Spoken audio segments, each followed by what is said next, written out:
Get ready because the Central Oregon Comics Guild is coming at you right now. It's the first ever meeting for a podcast of the Central Oregon Comics Guild.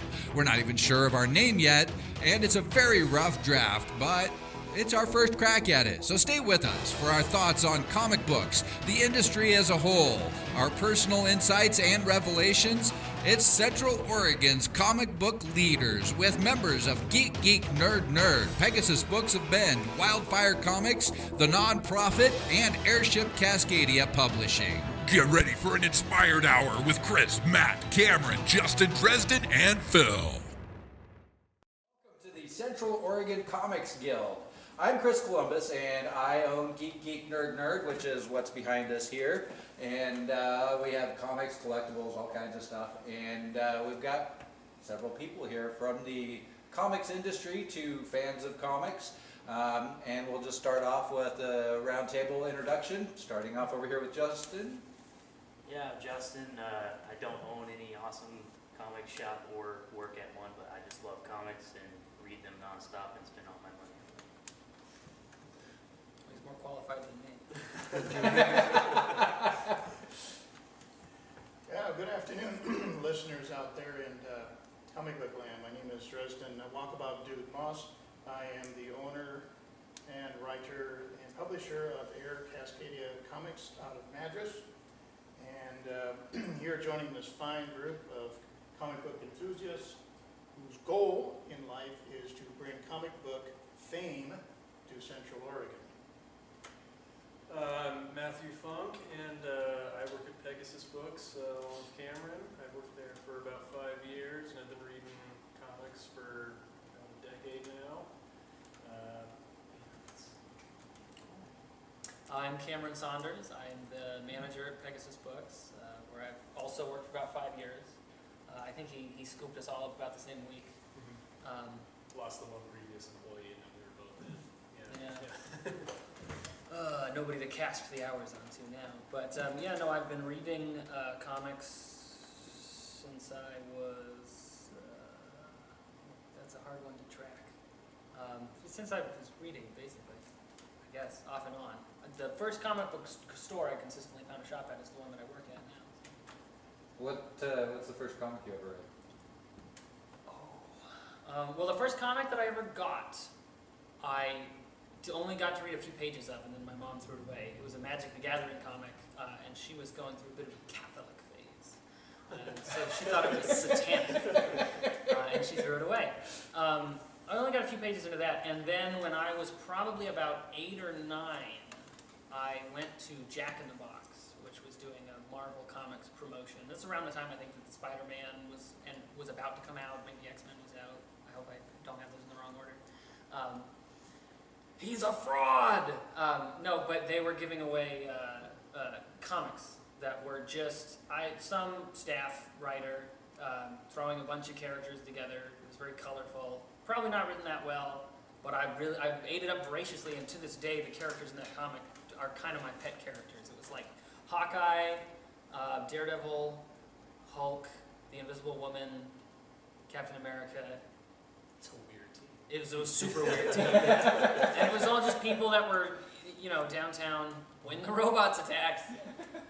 And super memorable, even if it wasn't necessarily that good. And then it was not long after that I got some X-Men stuff, and Dark Horse was doing a bunch of episode 1 comic stuff at the time, so I got the Darth Maul series. Now I know exactly where you're at, 1997.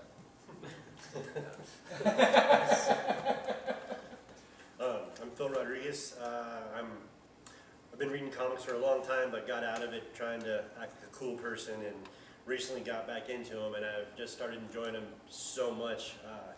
I want to spread the word as much as I can, and I want to start a nonprofit group that provides comic books to kids for free, and that way they can experience all the awesomeness that the culture of comic books has to offer.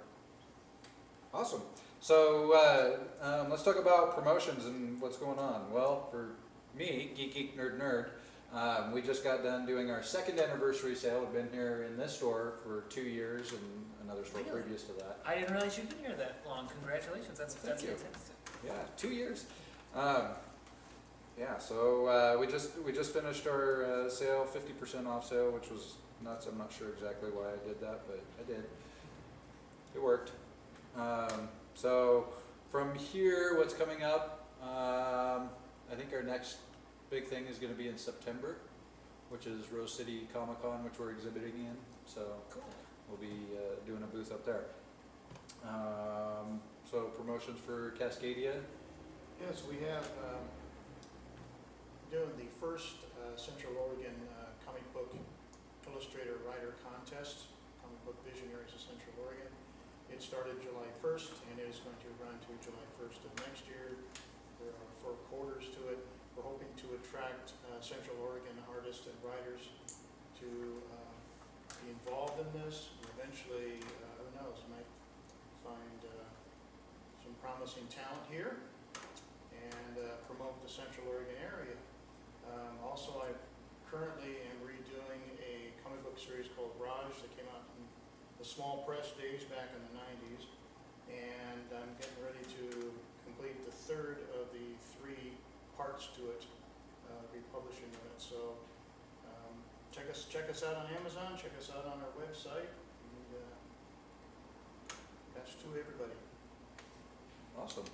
I know there's a lot, from my experience here, I've had a lot of different artists coming in lately. We're something I didn't mention, I should have mentioned, but we're putting together a coloring book of artwork from local area artists.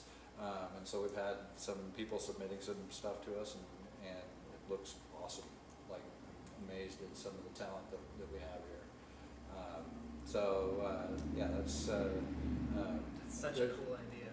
there's a lot of people. I think there's a lot of artists in this area. Anything going on over there at Pegasus? Yeah, a few things. I've just taken over the ordering of the board games, so I'm undergoing, I guess what I would call passive-aggressive expansion of that section of the store. Passive aggressive? Yeah. Well, I'm not trying to draw any lines in the sand or nothing. The last thing that I want is in the history of the store, because we do so many different things, we have had competitors come in a certain field that have tried to be really antagonistic. I can't speak for my boss's attitude on the matter when it happened to him, but I know that I've just tried to avoid it at all costs. Actually, I have to admit, I was really, really happy to meet you last time we all got together, because the longer that I knew about the store, that I didn't have a chance to humanize you, the more I was like, how does he do it? How do I have to compensate for that? And so it's really nice to see that you're this passionate, friendly supporter of literacy, because it makes me be able to communicate with you as a fan rather than this shadowy figure.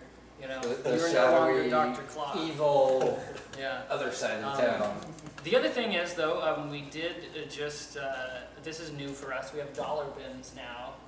We had a small quarter bin for a little while, which was very popular, but it's really difficult to consistently fill up a book of stuff that you want to get rid of for, like no profit whatsoever.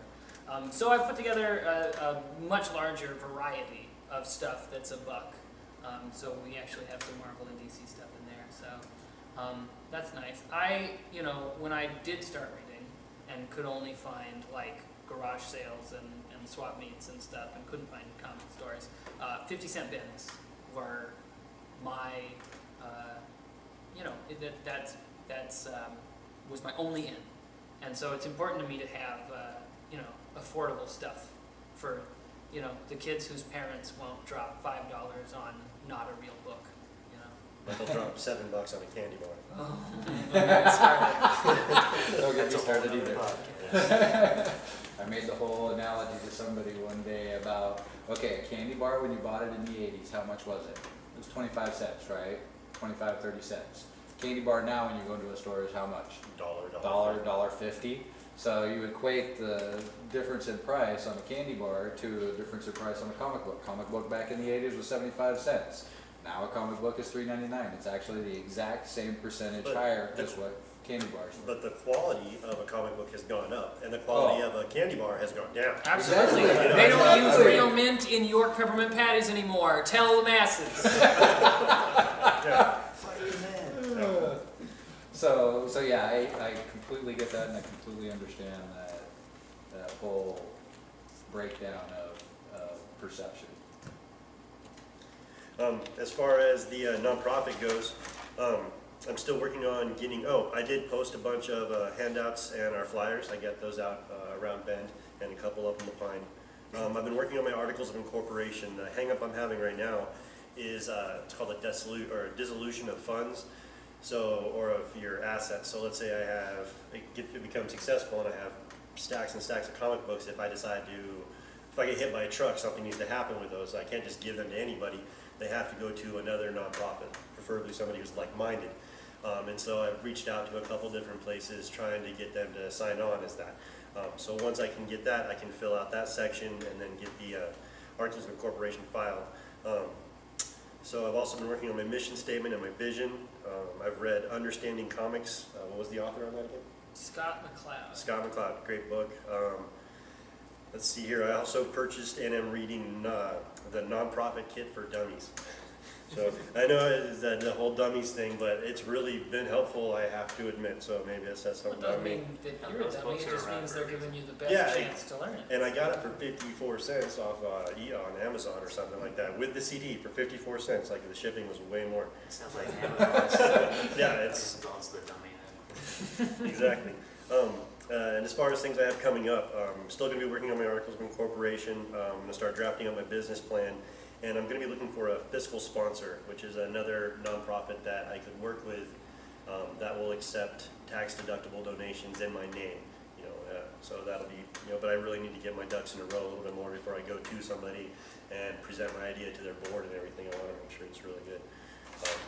So if anybody was curious, I'll read my mission statement. It's called Wildfire Comics. So the purpose of Wildfire Comics is to improve the literacy, relationships, appreciation of writing and the arts, the inspiration and overall happiness of children through the gift of free comic books and all the lessons, opportunities, and perspectives that they provide. The achievement of this goal will be accomplished by the physical and electric distribution of free comic books and graphic novels to children, their parents, and teachers. Working in alignment with schools, public libraries, children's hospitals, community events such as county fairs and farmers markets, and our own organization's website, reading library, and staff presentations, we will give the children the opportunity to experience comics to their fullest. So that's kind of just my mission statement. My vision, which they say is your dream, I would say would be to be the best resource for children to achieve a more enriched life by providing them with a free opportunity to experience the diverse and extraordinary environment of comics.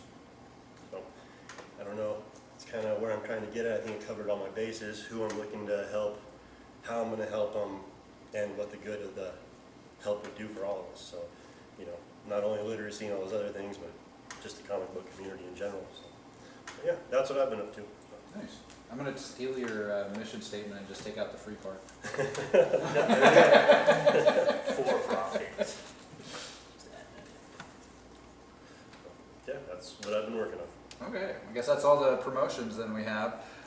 So last time we met, which was a few weeks ago, we talked about a couple of comics that we wanted to read and kind of talk about and go over, and then we're going to talk a little bit about Comic-Con and then talk about what's coming out this week.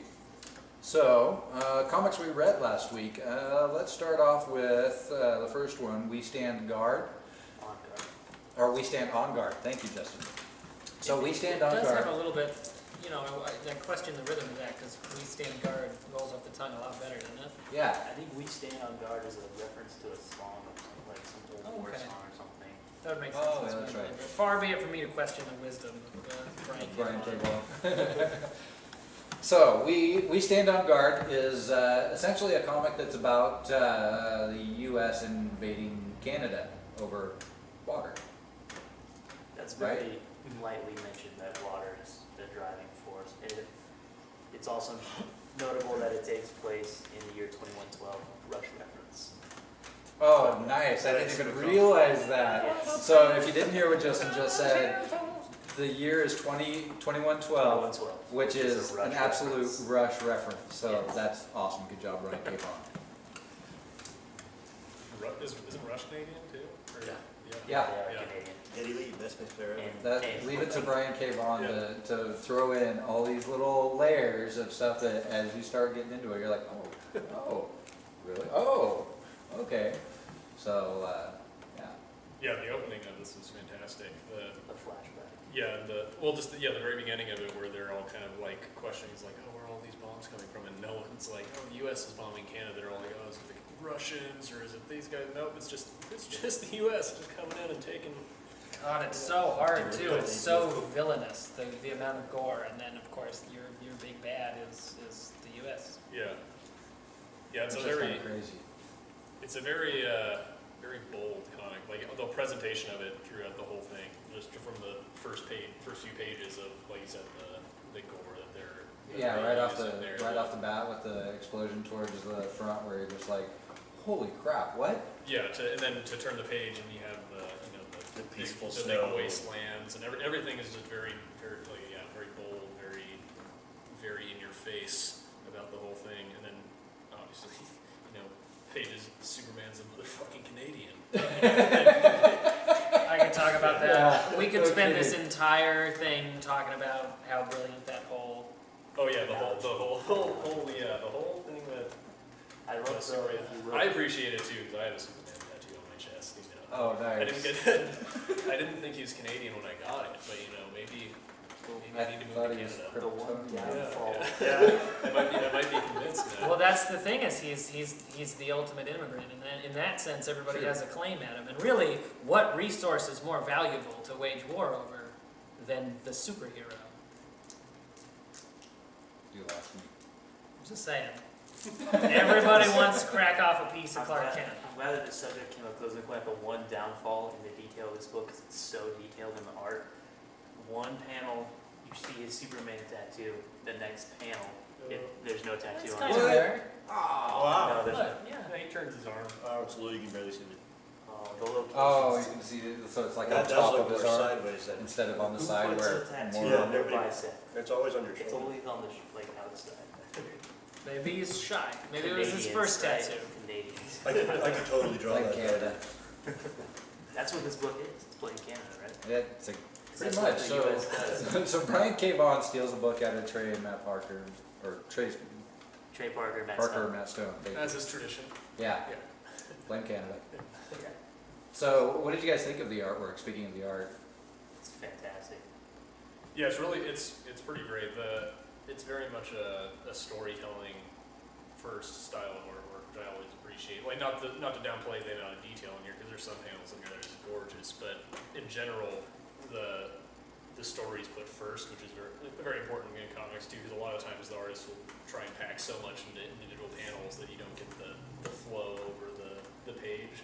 But he nails it in here. He always has just the amount of detail that you need. Like you'll have over here, you have obviously the super detailed, huge, giant robot. And then the next page, you just have the panel with her face, and there's no background at all.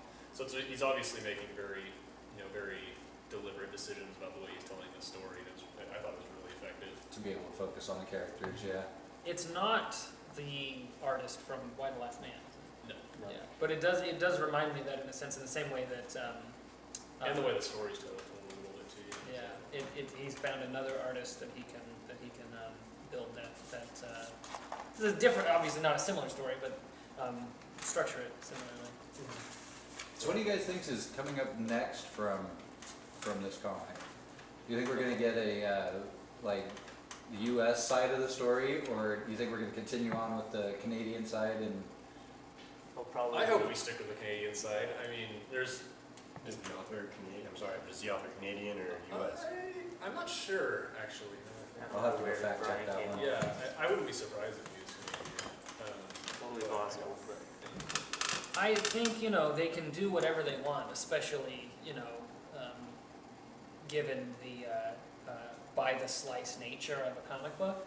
You can jump off and for one issue and explore whatever part of the story you want to. But I think the point of it is sort of to explore the non-American side, because it's very, first of all, you have a fantasy future where this vaguely defined bad thing has happened in the world that gives you an opportunity to detach the audience from their connection to nationalism and go, well, let's look at this as maybe if you were a different country looking at a United States conflict, or if you were easily today, you could, as a citizen of the United States, you could look at conflict between two countries that you don't necessarily have a vested interest or even understanding, and it allows you to experience that kind of a story built around the infrastructure of maybe something that's a little too close to home than if you hadn't set it in. That's why using 2112. the water as the motivating factor is pretty smart too, because that way you're not, like if it was oil, then everybody'd be like, oh, it's probably the Republicans that are going to war. If it was, something else, it would be it's a very, if you, water, you can see, it doesn't matter what political party, if they Pretty need water, universal. anyone's going to go to war over that. Yeah. It's a very, very universal thing. What's the old Mark Twain said that, see, your whiskey's for drinking, water's for fighting. What's interesting about, you bring up the concept of the U.S. invading Canada, you would not have seen that in a movie or even a book 20 years ago because of the attitude of most Americans. But having traveled far beyond this border, I can tell you right now that the attitude of most of this planet is not very positive towards this country. And this is a nice statement of saying, look folks, these are what other people think of your country. Very, very good point. Well, and just the deconstruction of how precious it is. Even if you want to be, nobody necessarily needs to or wants to take away your national pride, but don't believe for a second that your country is above what everyone else is, or that it isn't capable of doing things that it has done and maybe will do. Or it hasn't been the originator of some of these evil things and shown other countries Yeah. how to Yeah, I do could it. give Absolutely. you a 10-page list on some of that, but it's not this conversation.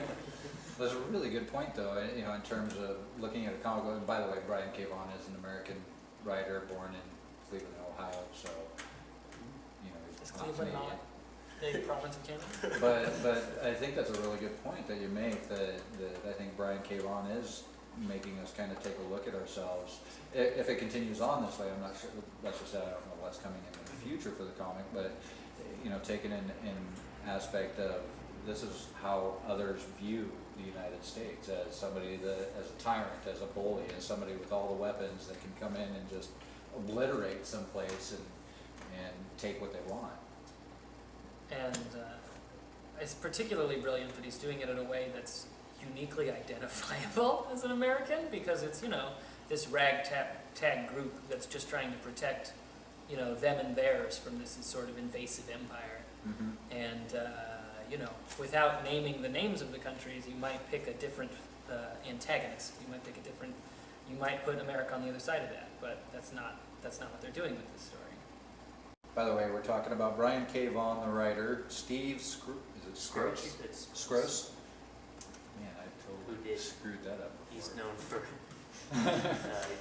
He's never really done very much in comics, but he did storyboard arts for the Matrix trilogy. Nice. So that's Steve Scroce, the artist, and then you have the colorist, Matt Hollingsworth, with lettering and design by Phonographics, and the coordinator, Eric Stevenson, printed by Image Comics. Can somebody answer a question for me that I perhaps should know the answer to? When it says something like Fantagraphics credited for a role in the art department, is that a team of people? Is that a Yeah. It was just one studio. It's a team of people. So like you have Men of Action. I don't know if you've heard of Men of Action, who do like the TV show Web Warriors, and they did Ultimate Spider-Man and Ben 10. They also do the same thing, where they'll do lettering in a comic or something like that. Interesting. So yeah, there's multiple different ones. So it's now. not necessarily an individual, but it's just sort of under the banner of quality of this team. More than likely, well, maybe you can. Dresden. Well, Fantagraphics, a studio may hire out these guys to do certain things, and so they would have like maybe 10 guys, 10 gals working on one project together. So they would be farming it out rather than Okay. having just, people within the studio deal. I've been curious about that for a while. Yeah, it's kind of like when you do movies, you have the guys that do all the special effects, and the producer would hire out to them to do that. It's kind of the same thing with comics now. Where in the old days, you'd have the guys would do everything. You know, you'd have the artist, the letter thinker, all in one studio. And now what's happening is because of probably production, time, and quality, is they can say, okay, these guys can do this 10 times faster than we can with a lot better quality and cheaper. And so therefore, we're going to hire them out. You see that in the corporate world all over. When you make the comparison to like special effects teams working on movies, like, you know, obviously you're going to go to Weta sooner than you're going to go to one guy making masks in his garage. It's interesting that you don't see more of that in comics, especially on the scale that books are coming out right now, and the number of you know, I don't want to say smaller or independent, but publishers that are not Marvel and DC, the number of books that companies like that are putting out. Or maybe there are a lot of these companies like this that I'm not aware of that are. I know there's quite a few artists that have studios where they'll actually get together. Like I think it's Francis Manifold and Ramon Perez. I know him and those two and a few other artists are all have a studio where even though they don't need to do it, just to have like an environment of creativity around it, they'll all get together and that's where they go to work. Just to have somewhere to go to work because they all have the same studio. Yeah. So I know there's artists that do this sort of thing. I think there's a couple other groups that do lettering too. Or you have like Udon for the guy who does all the Street Yeah. Fighter All stuff. Street They do Fighter all that stuff. sort of stuff. That's was the main company that I would see their name on everything, and I would go, this is not a person, and yet they're credited for the work of a person. And yet at the same time, you still have individuals that do lettering, and you have individuals that do lettering very well. Fantagraphics, they had several of the artists actually worked at the same place. They had one artist did their story, their comic book, and the other artist did another one, but it's under the same banner. And so that's kind of like we were talking about, so the creative studio. Okay, so the next comic we have up, I don't think everybody's read, but a few of us have read it, and that's Wicked and Divine. So issue number 11 is the last issue that came out, which for the sake of the people that haven't read it yet, we're not going to spoil it with what happened in issue number 10. Shucks. This is all When you your are fault. as behind as I am and surrounded by people as excited as I am, you know, you're in the spoiler splash zone, so. Did you have that spoiled for you? Well, the problem is that I can't even keep the character name straight. I haven't read it, I don't have the context, so maybe I'll have completely forgotten by the time I do get to experience it. But I don't know the significance of certain characters being, you know, announced as whatever may be the case, or you know, certain events. I've befalling read certain every issue, and I have a hard time with the characters in this book because they're all named after very like They're all named after different deities. Yeah, from different, deities of- polytheistic religions. Yeah. So, Yeah, so basically, if you didn't hear what Matt just said, you have different deities from different religions that essentially for Wicked and Divine, they can come back every 90 years and inhabit a human body, and then when they inhabit that human, they basically can live for 2 years, and then they're done. They die, that person dies, you know, and it's another 90 years before they come back. And so you have multiple deities, and essentially when these deities take on their human form, they become some sort of a celebrity, or you know, some sort of a super singer, or whatever the case may be. It's a nice corroboration between like real life versus you know, this fantasy world. For instance, where I see, you know, the characters basically resemble the celebrities that we have in our life right now. And you know, for instance, you have Ball, who is in essence Kanye. Yeah. You know, so you Woken have is Daft Punk. exactly, Yeah, yeah. exactly. So you have the Daft Punk character. You have, you know, this is where one, you know, I thought Lucifer, you know, Lucy, it's a female character, and I thought that was Miley Cyrus. Oh, it's Bowie. Did you think it was Bowie? See, there's a lot of interpretation that I hear on that one. What's Well, that? Inanna, I thought Inanna could be Bowie. he has like the star. Oh, on no, it. He yeah. looks a little more like, or just visually at least, he looked more like Prince to me. But, Prince. It's such Yeah, a that's what we tradition got in was music Prince. of kind of borrowing the stage dressing of the previous, generation. That you almost this specific grouping of characters lends itself to, well, maybe that's not your period of music, so you can relate these characters to a completely different pool of real people. That's true. Yeah, they're just as much as archetypes of myth, they're also kind of musical archetypes too, which is something that, that Kieran Gillen does all the time, which he's been doing phonogram since he started doing comics. But yeah, the way that he plays with that kind of, there's always these icons that pop up of certain styles of certain genres that are just kind of always there is a pretty interesting story to tell there. A fun question that's wildly irrelevant to the conversation. Given that idea, who from any period in history do you place as a visiting god?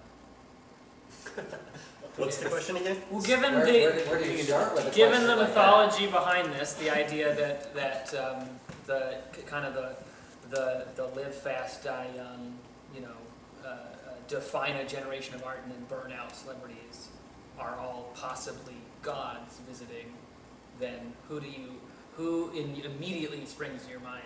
The Forever 27 people, guaranteed. I don't know if you guys, have you seen Yeah, the Forever 27 Jimi picture? Hendrix, Janis Joplin, Jim Morrison, yeah, a lot of those Kurt guys. Cobain is on that list now. Yeah. Elvis. How old was Bob Marley? Well, Elvis Elvis I wouldn't was- necessarily put on that list because he's older than 45 and he lasted for a lot longer than What about 2 or 3 years. which- Belushi would be a big one for me. I'd like to see that. Yeah. I could definitely see him as a god. Different meaning. Comedy and hedonism. So yeah, those are what comes to my mind as far as when you think in terms of, these are people, like for instance, Janis Joplin, Jim Morrison. These are people that became popular, and they were popular for what, 2-3 years max, and they had such a profound effect on our society that you still talk about them Yeah. 40, 50 years later. The thing that people always throw out is like, oh, what would the next movie that James Dean have made? What would be the effect if we had these people for a few more years? And it's incalculable because with the time that they had, that we do not yet have the context to measure their effect because it's still happening. That's true. That's true. Yeah, because I mean, if you take a look, speaking of it like that, if you take a look at stars that have become really big and in a 2 or 3 year period and then have gone away, but they're still here with us. They haven't passed away.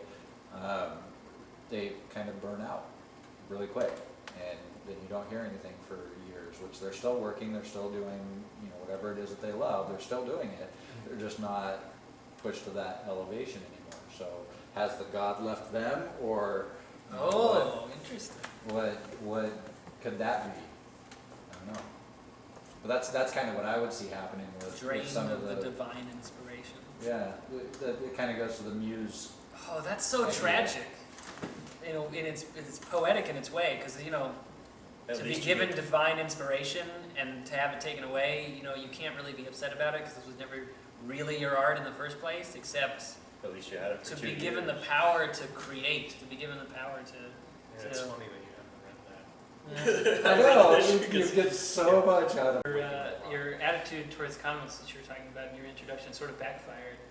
Because What's that? you mentioned that you stopped reading comics to fit in with the cool crowd, and then comics turned around on you and got cool. So you're back on to be cool. You can tell a real dork because I'm desperately trying to fit in anywhere I can. So trying to be cool in high school, I don't want to read comics, and even as an older adult, it's like I'm still being macho. And then finally, I got a hold of a book again, and I read it, and it just took me back, and it took me back so hard, like I just couldn't believe it. And you just go, and it's like, man. What was the book that got you back in? I was curious. It was just it's like the Conan, the Marvel Conan's, the 180s. It was just a story where Conan fights this guy, the Devourer of Souls. And when I was a really, really young kid, after the movie just came out, the Arnold movie, I didn't have a lot of money, so one of the things I was able to get was a comic book. And I actually bought this series of that story, and I remember reading it when I was really, really young, and just when I got that book again, and all the characters that came back, and just the advertisements, the smell of the pages, all of that stuff is, it brought me back, and I got it, I was just like, man, this is great, I'm going to be in this again. And then what do you know, it starts becoming popular, and even more popular, I should say. I've always liked them, but even now it's really, started to really, really take off again. So I just happened to be on the hipster kind of thing again, maybe, I don't know. So it wasn't a case of a new book sort of winning you back over. It was just, you just found something, in this case, a book that had been around, and it just reminded you. I think, and then being a little bit more of an adult now, I'm a little bit more open to how I feel, and if I like something, I'm going to go with it. I'm not a 7th grader anymore who's going to go play football because that's what all the other guys are doing. It's like, well, no, I'm going to screw you. This is a really cool picture, and I really like this story, and I don't care what, I'm doing it on. I'm sharing it with my daughters, which is a whole new experience I didn't even think of. And it's more rewarding than anything I was going to think of either. Such a pure art form, such a good medium that has so many different values and perspectives on it. It blows me away when I start really getting into thinking about comic books and how they affect people. It really is, it kind of blows my mind. So, does that answer your question? Yeah. Sorry, going off a little bit. I'm sorry, I've just become You're going on. I've become extremely passionate about it in the last year or so 2 years. Sure. I think that everybody here is an infectious amount of love for what we're talking about. That's our goal, is Spread the love. spread the love, exactly. Spread the infection. Spread the infection. We're having a good conversation. I know it's I feel like it's falling out. I just want to point out this last issue has a guest artist for the next 6 issues. Oh, yeah. Kim Brown, something Brown. It's a different, isn't it? It's a different artist So for each of the. it's a different artist for each issue. Oh, I Yeah. thought she was on for 6 issues is what I had read, but I don't know if anybody else really looked at that. I can't help but compare the art to Unbeatable Squirrel Girl. Really? I'm sorry? The Unbeatable High Squirrel Girl. praise, my friend. Unbeatable it looks- Squirrel Girl. It looks very much like it in my opinion. Unbeatable Squirrel Girl is I can't, there'll never be a time where I've said Squirrel Girl enough to not have a problem saying Squirrel Girl. They become one word. Who's the artist on Unbeatable Squirrel Girl? Not Erica Henderson, is it right? Because that's, or no, it is. It is Erica Henderson. Yeah. So not the same artist, but it does look eerily like it, if you ask me. That's not the art, that's the cover. What is this? Is this a multiple printing? Have This you is seen that? fantastic. You haven't seen that? This is great. Oh my gosh. Okay, so we're going to show off the Squirrel Girl Yeah. set. So you're saying that this artist looks a lot like the person who does this? In the last issue. Oh, in the last issue. What? Okay, what's going on? Why do you can't, I work at a comic book store, stop selling the comics. So it's Unbeatable Squirrel Girl eats nuts, kicks butts. Exclamation. I feel like I've just blown Cameron's Cameron mind is here. blown away right now. I wish everyone could We'll see just it. not rearrange those. When are you, save me the trouble of putting any of these back, just add them to the pile. Don't bother putting them back. And you know what? So deceitful too, because it's, but she'll never know. I She'll do never that know too. because you are gonna edit this out. Please. Oh, it's even got the things he Yeah. does on the bottom of the page. Yeah. Oh, that's great.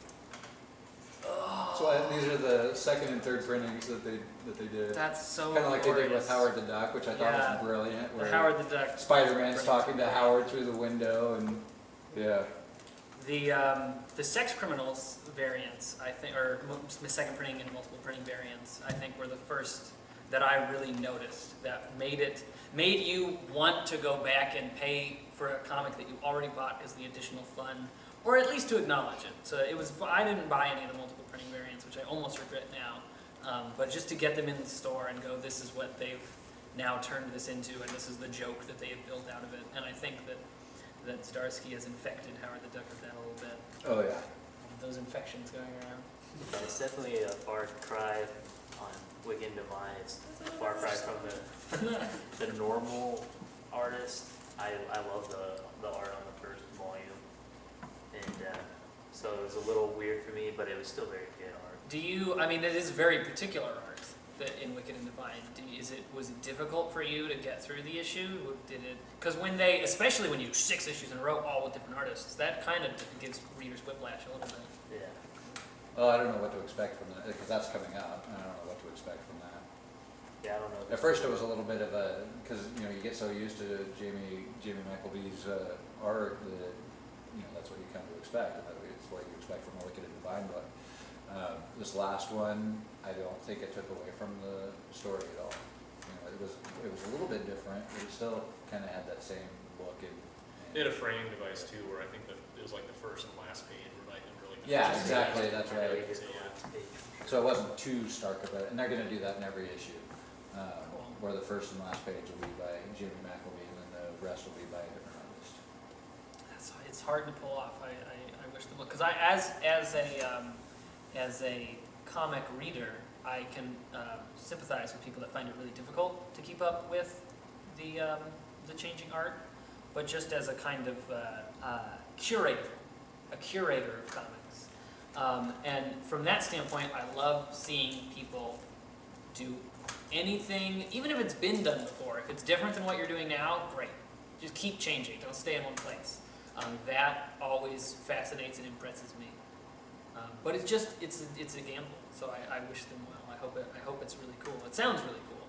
Well, I think it's a result of Jamie McElvee being so busy that. Yeah, they're doing phonogram too. I think that's why he's doing phonogram. Yeah. While they're doing. Which is another book where they do they break up the art in Just that one? another one about music and Yeah. yeah. But is it 2 different artists, or is it just, because I know that half of the story is written Marvel method and half of the series is written full script? For phonogram? Yeah. Really? I I didn't know that. Yeah. But no, phonogram's pretty sure is all vulnerability. So Cameron's hitting on something over here that it'll probably be good to. Yeah, explain what are these two writing? Okay, so I think that the vast majority of comics that are out there, certainly today, and most especially by any publisher other than Marvel, are going to be probably what you would imagine a book manuscript or movie script would look like. But Marvel method is a thing that was developed when Stan Lee was writing like everything and didn't have the time to write like everything, but he had this stable of, industry building artists at his disposal. And so he would go, this is an issue where, to directly quote actually, a thing with, I just watched Stan Lee talk about this yesterday actually, he's on a show. He's talking about, well, I just want Sue Storm to get kidnapped by Dr. Doom and then leave a little room for them to talk about this, and obviously they have to beat him at the end. And then Jack Kirby, is a guy that you could give a grocery list and he would build a mythology out of it. And then Stan comes back in after all the pages are done and the panels are put together, and he finds space for the word bubbles, and he goes, well, this is obviously how many words I can fit in, so this is the amount of dialogue I can give them, and I have to make the story make sense. And it's a much faster way to write a comic.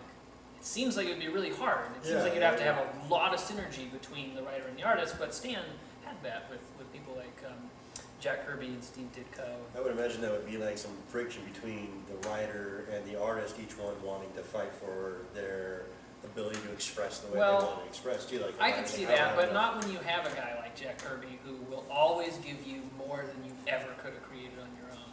I mean, famously, Stan Lee never, not to throw anybody under the bus here, Stan Lee had really nothing to do with the character of the Silver Surfer. He told Jack that he wanted to do this villain that was so big, I don't know, he's so big, he's so much bigger than anything else, he literally tangibly eats planets, let's say that. And Jack Kirby, completely on his own, went away for a couple days, came back with 2 characters. One, this Galactus, and one, well, if he's so ridiculously massive that he, in no hyperbole, eats planets, then he's got to have a guy that's smaller, that's more, he doesn't have the time to, Cthulhu doesn't, do his own shopping. It's cultists for that. Yeah, exactly. And that was completely Jack's inspiration. And then, but Stan's still the writer. He's still developing the personality of the Silver Surfer because he comes in and gives him his thoughts and his expression. Well, it's not his expression, but his words. You know what I mean? So it's the most symbiotic relationship in art that you could really imagine. And Marvel Method is still used in sort of experimental ways, but I don't think there are any companies currently that have it as a policy.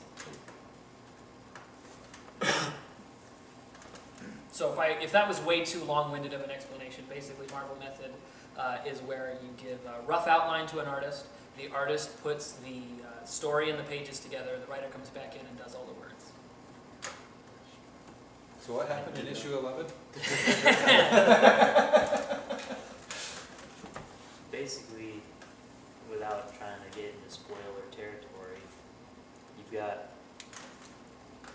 aftermath of the huge events that happened in the issue before it, and people mourning of sorts, and it's focusing on a new character that they introduced, that's Beth, who's a former assistant to Cassandra, who was, she turned into the three gods in one chick 2-3 issues ago. Still spoilers. I can't. If you haven't read it at all, I can't not. I mean, I think you've got to. It's almost impossible to. Yeah.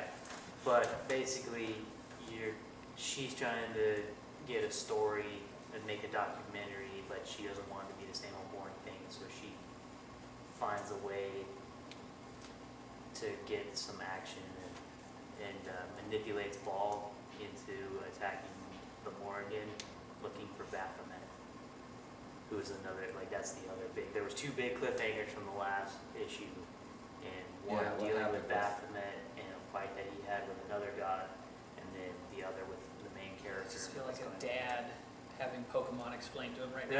Everything you're talking about is probably so sprawling and beautiful and epic, and it's just a series of names that don't. That's how I felt for the last 2 months. So, yeah. But yeah, that's basically you're just dealing with the aftermath of a very huge, two main huge events that happened that involve deaths of characters that you have very much invested in by this time. And that's why it blew everyone's mind, broke the internet, because it just snatched away some characters you love. Now you're dealing with that aftermath. Just to tell you about the effect of Wicked and Divine on my family. So we got comics in, and this was back when issue number 10 came out. By the way, Wicked and Divine, issue number 10, that's the big key issue that, you scream in a comic book. So my wife read it. She was in a different room than what we were in. We were working on comics in another room. And she read it, and all of a sudden we heard screaming coming from the other room. We're like, what in the world is going on in there? And then she comes running in, and she's like, okay, you have to stop whatever you're doing right now and read this. I don't care what it is you're doing, you have to read this right now. And so we all sat down and read, because we were all caught up on Wicked and Divine. So Krista and I read it, and Krista and I, at about the exact same time as we're reading it, we both yelling at the comic like, what? What? Why? No! How? That is what it sounds like anytime Ashley reads a comic. Is it? Yeah. Well, it'd be nice to get her in to talk about something, because She would have read it. no. No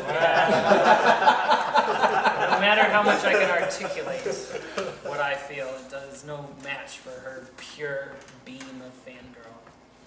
But yeah, to compound on what Chris was saying, the very next day, I came in, purchased said comic book, and for the first time ever, Chris comes up to me, and I hadn't purchased this comic yet. He just threw it at me and was like, "Read this now before you."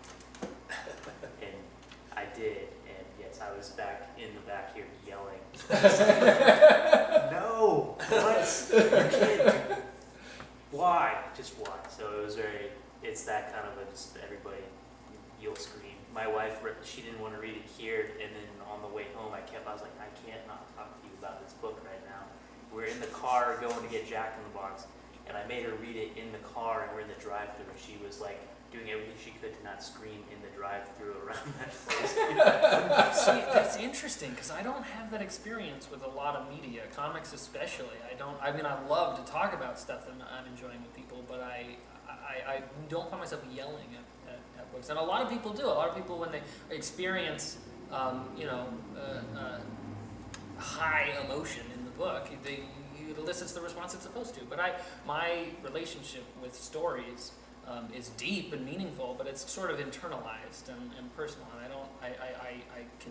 And comics have definitely made me cry, but I don't think they've ever made me shout. I had the same response with Batman: Death in the Family. Yeah. Yeah, So you voted the other way. Wait, The- Death the- in the Family or Death of the Family? the scene where in Death in the Family, so Batman, you had, this was the Joker's big kind of coming out for Scott Snyder writing. Oh right, Batman. the Death in the Family. Yeah. Yeah, not the Death of the Family. Oh, Sorry, Scott. Death of the Family. Scott. And not Death in the Family. That title. I read that one when it came out back in the day too. But Death of the Family, I had the same kind of a response to it, where I was like, no, this can't be. There's no way they're going to do this in a comic. No way. And they didn't. Yeah, ooh, the ending of that book. But yeah, I was the same way, where I just stopped right where I was reading. I was like, no way is this happening, And You read it twice and then Yeah. you go back and check it again. Yeah. Do any of you guys read Walking Dead? Oh yeah. So like when Glenn got his head just bashed in by Negan, like Spoiler! Sorry. That's like That's a long time 2 ago. years ago. That happened. by now. Oh, Yeah. so Yeah, that's- they've had the time, and they'll. I'm not up on the show, so maybe I'm wrong about this, but I feel like they'll have the character there for a while. I think they're really trying to separate the show and the comic book. As well, they should, because how much fun is it? Now, To read and watch the show. I am not as interested in the show as I am in the comic, but they do comics, they do novels, they do video games, they do TV show, There's a and spin-off if TV you're show. really into all of it, you can experience everything individually. You still get surprised, you still get invested, you're loving the same characters for the most part, but nothing is a given for you. Nothing is granted. They can do whatever they want in the different permutations, almost like Ninja Turtles. I love how many different versions of Ninja Turtles there are. There's the ridiculous, cheesy Archie Comics Ninja Turtles. There's the grim, gritty Daredevil Ninja Turtles. There's everything in between, and there's no guarantee that they're going to act or do the same things in any version. It's a wonderful thing when a franchise can earn that wide of a storytelling space. So Walking Dead. Yeah, I remember literally when Glenn's sitting there with the brains out of his head, and I'm thinking, okay, how is he going to live through this? Like, how is the doctor going to put his brains back in so he can go on in the next issue? Because he's not going to die. It's Glenn, But yeah, apparently the barbed wire covered Lucille did the job. Do you feel it was earned, or were you genuinely upset about it? Were you like, okay, well, I this was- has weight to it because it's a character I love, or were you like, no, you're not allowed to do this? That's a good point. Ask it again, I'm sorry. Did you feel that it was a trick to make you feel, or did it actually make you feel? Was it like, oh wow, this death really affects me, or I were think you it was more genuinely of upset a. about it? I was genuinely. I had a genuine feel, but the feel was it was disbelief. Like this isn't right. Like they've messed up, or there's going to be some kind of like, oh, we're just kidding kind of thing. Like there was that honest. Like I really don't believe what's going on right now, because it just didn't seem. Like, from years of reading other kinds of comic books and other kinds of, watching cartoons or whatever, characters aren't supposed to die like that, There's another guy, I think his name was Gabriel, big buff guy, just catches an arrow out of nowhere, That one, huge shocker for me. They're just walking along and he's talking, and also just, boom, an arrow just comes through, goes right through his skull. Pretty sure it was his skull. But anyway, the same thing there, too. It's just like this huge character, they put all this time, they've built them up in all these, all these previous books, and then it's just gone. And I think that's one thing that Walking Dead, I think, does really well. It's like they aren't slave to like how things are supposed to be. They'll kill somebody off, and to make that point almost. Maybe it is to. So you're not upset about it. That's why you read it, is because they get to do that. Yeah, I think that's one of the cool forms of the way they do their job is just the shock of it, and it's not predictable. I wouldn't want to read it if it was predictable. That was actually Abraham. Abraham, not Gabriel. Abraham. Sorry, thank you. So, And I was very upset at that one. Yeah, right. And I'm not sure I like the guy who's playing him in the movie as much. I think the comic book character just came across awesome, and the guy who's playing him in the show. I just think that they can't do him justice because they're on network cable, and every other word out of Abraham's mouth is fuck or shit. Yeah, I'd like to see how they do Negan if that ever happens. Yeah, and that's another John one. Hamm as Negan. He's worse. He's literally worse. Of like every other word is like he will go out of his way to drop an F-bomb for.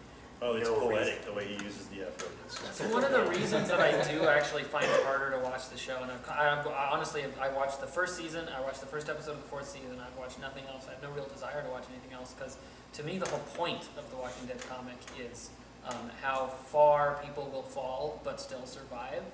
And I just don't get that level of desperation. I don't get that level of instinct. I don't get what The Walking Dead is to me out of the show. I get people working together and, they're stuck in this place.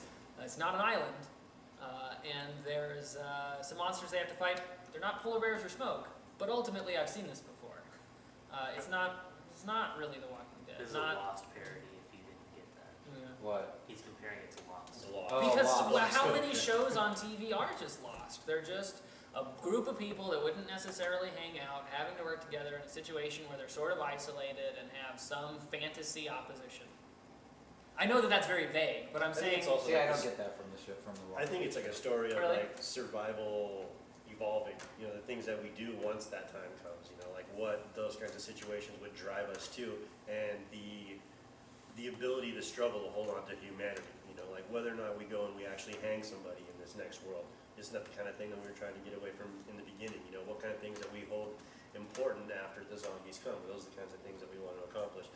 And then just the barbaricness of escape convicts out in this world that you have to deal with as a regular person. I mean, those kinds of real scary things that make you feel. That make, I think, the Well, book that's the whole point of The Walking Dead, whether it's the comic or the TV show, is you're not afraid of the zombies. You know what to expect from zombies. I mean, it's the people. they're mindless. They walk around. It's the other people that you have to be afraid Yeah, of. in the letter hack section, they got a lot of. I remember them getting guff about. It's like, hey, it's been 2 books now. We haven't seen a biter.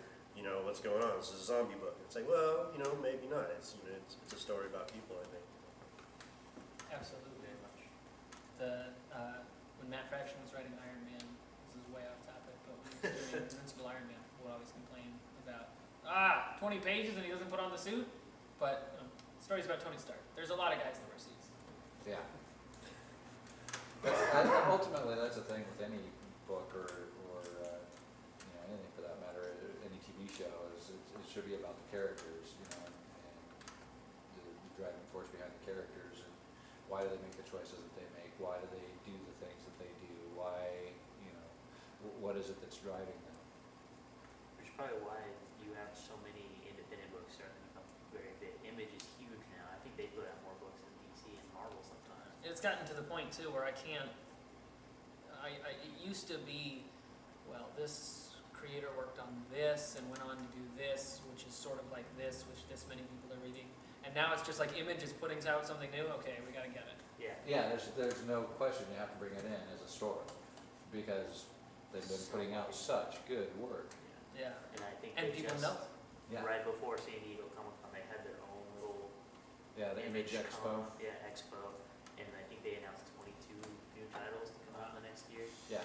I mean, I guess they're known for not always putting out the titles that they preview every year, but still, I 22 think they've earned a little bit of public trust. I definitely wasn't always in the Image fold. I think even just in the 5 years that we've been at the store, I definitely have gone from, maybe anti-Image. Not that I ever wished poorly on the company, but I really didn't think they'd put out that much quality work. I thought that they had a profound and important impact on the industry that didn't necessarily extend to the quality of their content, other than like The Max, and maybe 1 or 2 other And things. now the Max is with IDW. Yeah, but then there was just like 2 or 3 years where it's like all of this is Image. This is everything, and now I've completely reversed from not giving them enough credit to maybe now I give them too much. But when people, when I talk about the expanded readership that comics as a whole kind of have right now, I attribute a lot of that to Image,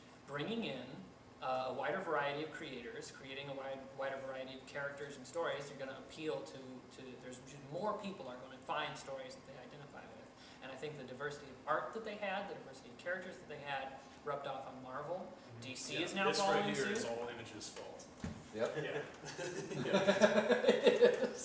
That's true. Right here, Yeah, they all knew all different Marvel. Why are they all new, all different? Oh, because they want to be like Image. One thing that I think of with what you were saying is, like, even if I didn't read comics at all right now, it creates a ground for, like, Fight Club 2 is out now. And I love Fight Club. It's like my favorite movie of all time. I've read the book like 1,000 times. And I would come in and I would buy that book. I would buy that graphic novel if I didn't read a single DC, Marvel, anything. And it's exciting to see something like that be able to be told in a comic book and possibly get, like, you know, they might walk in here, grab Fight Club 2, and then they go, oh, what's that? Iron Man, what's that? Or, you know, anything. And then, like, it could be a very good opening door to anything. Yeah. People, sorry. It's kind of like Image's effect. I was just going to segue. Image's effect on other comic book companies. Take a look at Archie right now. You've got a new Archie book with it being brought. Saga team. Yeah, exactly. So you got Mark Waid and Fiona Staples, the Saga team, that are working on Archie, which Saga being the Image book, Archie for Archie Comics. And I think Archie has been kind of trying to do this for the last few years, especially with the Afterlife of They've Archie. definitely been going through a rebranding. Exactly. So you've got a new Archie. You've got an Archie for a modern day. That's also another book that's on a lot of our lists of Because it's readership. great. It is. I think that you were the one that told me to read it, and the way that you basically put it, the way that Matt had put it to me was basically like, even if you aren't actively reading Archie, these are indelible archetypes. You know these characters, and they have so much less ground to cover to get you to care about them when they're in a dire situation. Yes, because I was actually comparing it to The Walking Dead too, because still at the end of the day, in The Walking Dead, you met those people after shit went down. Whereas in Archie, is like, you know, these kids have been living in the perfect all-American town for the last 60 1960s town years. for 60 And, years. yeah, exactly. And so they're all these just like perfectly innocent kids, and then you have this zombie invasion happen, and it's like, it's just like has this immediate tension. This is built into the idea, which is really brilliant. So yeah, I was after Afterlife, I could not give the new series a chance. You know.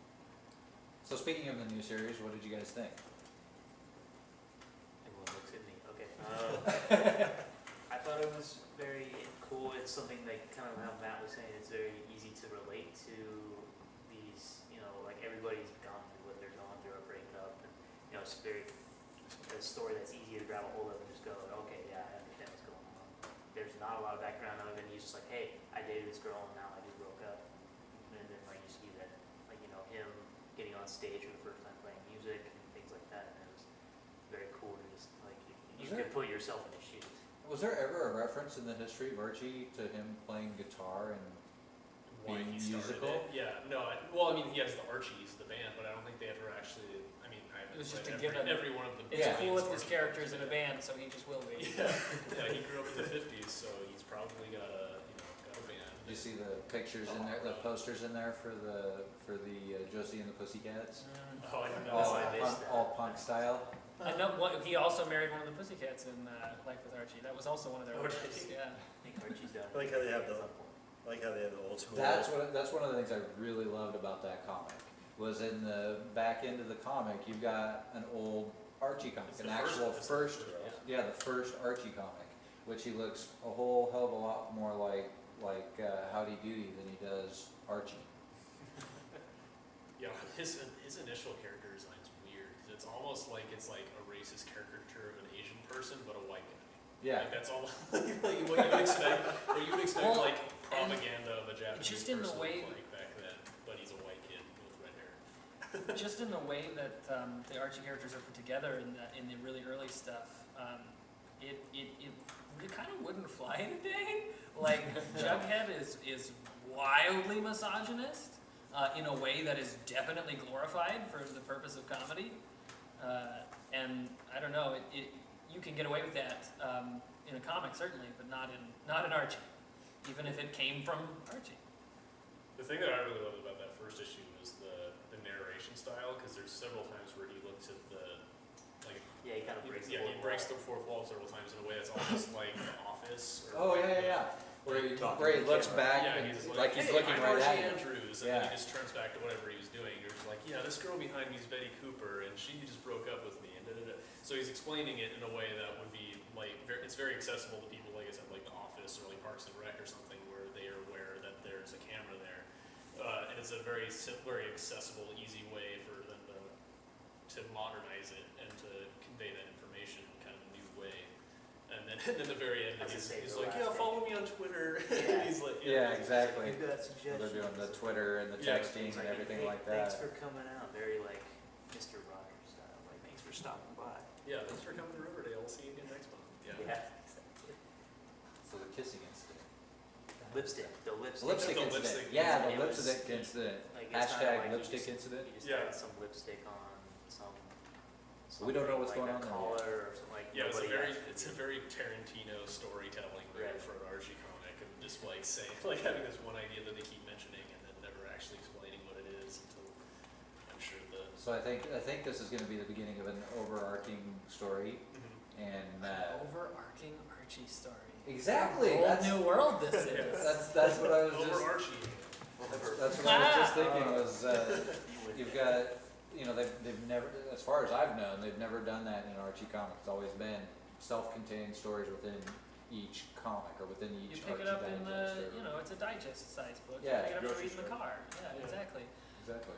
One of the things that I really like about it, and they give Archie the character a fairly timeless look, but with a lot of the characters, the character design has been, I think Archie's always kind of been fiercely modern in the way they try to present it, but I think the town and the side characters especially needed an update because I think that a lot of people read Archie when they're looking forward to being a teenager, you know what I mean, when you're 10, 12, and it's fake, it's the John Hughes High School. There's no town in the world that's anything like Riverdale, but it's a fun fantasy. And I think it's maybe a little bit more relatable to 10, 12, and 13, 14, 15-year-olds reading it now as the story does get a little bit more well written and sort of well conceived. But I can identify with the characters, I can recognize the characters, and I certainly think that whether it's how they act or talk or look, there are cool things to look up to and emulate for kids in this book that maybe there wasn't in the Archie books that were coming out even a couple years ago. I think it's vice versa too. It works the other way around. Where, as an older person, you read the Archie book and you're like, oh, here's this cool kid, and somebody you can identify with, as far as the issues that he's dealing with. You've been through them before when you were younger, and so there's, it's pretty instantly identifiable. And I think that's one of the biggest things that Mark Waid has done with the new Archie series. Made him relatable to just about everybody. Yeah. So this goes on for about 2 more hours, but we only have so much time here with you. That does it for us. We'll see you next time with Matthew Funk, Justin Richards, Dresden Moss, Philip Rodriguez, Cameron Saunders, and me, Chris Columbus. This has been the Central Oregon Comics Guild.